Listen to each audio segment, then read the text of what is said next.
প্রিয় বন্ধুরা, কেন ইবলিস শয়তান আজও পর্যন্ত হজরত মুসা আলাইহিসসালামের কবর খুঁজে বেড়াচ্ছে?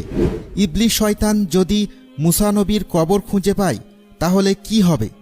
আর কেনই বা হজরত মুসা আলাইহিসসালামের কবর মোবারক মানুষের চোখের আড়ালে আছে? খুবই তথ্যবহুল টপিক নিয়ে হাজির হয়েছি, তাই ভিডিওটি শেষ পর্যন্ত দেখতে থাকুন। আসসালামু আলাইকুম প্রিয় বন্ধুরা, আশা করি আপনারা সকলেই ভালো আছেন। প্রিয় বন্ধুরা, ইসলামের ইতিহাসে হজরত মুসা আলাইহিসসালাম সকল নবী রাসূলদের মধ্যে একজন বিশিষ্ট নবী এবং আল্লাহর মনোনীত একজন বিশেষ পয়গম্বর ছিলেন। হজরত মুসা আলাইহিসসালামের মহত্বের কথা কুরআন মাজিদে সবচেয়ে বেশিবার উল্লেখ করা হয়েছে। কুরআন মাজিদের ৩০ পারার মধ্যে ২৮ পারাতেই মুসা আলাইহিসসালামের কথা বলা হয়েছে। ৩৬টি সূরায় তার নাম ১২০ বার এসেছে। নবী রাসূলদের মধ্যে হজরত মুসা আলাইহিসসালামকে সবচেয়ে বেশি সংখ্যক মোজেজা আল্লাহ তাআলা দিয়েছিলেন। কুরআনে হজরত মুসা আলাইহিসসালামের ফজিলতপূর্ণ জীবন এবং তার ইসলাম প্রচারে অবদান অনেক শ্রদ্ধার সাথে বর্ণনা করা হয়েছে।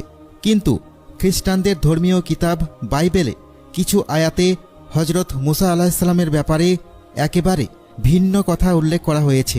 বাইবেলে হজরত ঈসা আলাইহিসসালামের উম্মতের সামনে অন্যান্য সব নবীর উম্মতদেরকে কম নিয়ামতপ্রাপ্ত বলে আখ্যায়িত করা হয়েছে।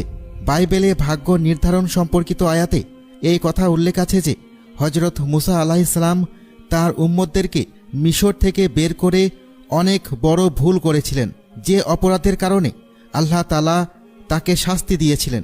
বাইবেল অনুযায়ী আল্লাহ তাআলা হজরত মুসা আলাইহিসসালামকে ওই জায়গা দেখিয়েছিলেন যে জায়গা তার পূর্বের নবী রাসূলদেরও জায়গা ছিল, যেখানে তাদের উম্মতেরা বিস্তৃত ছিল।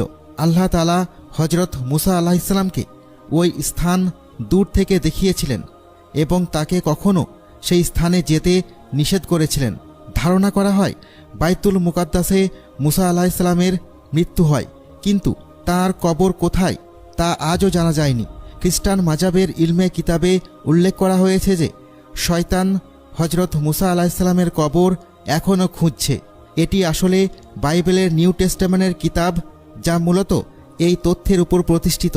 সেখানে এটি বলা হয়েছে, কিন্তু ফেরেশতা মিকাইল আলাইহিসসালাম হজরত মুসা আলাইহিসসালামের লাশকে নিয়ে ইবলিসের সাথে দ্বন্দ্ব করার সময় ইবলিসের বিরুদ্ধে নালিশ করার সাহসিকতা দেখায়নি, কিন্তু এটা বলেছিল যে তোমার উপর আল্লাহর লানত বর্ষিত হোক। কিছু খ্রিস্টানদের মতে এই আয়াতকে কোনোভাবেই অবহেলা করা যায় না,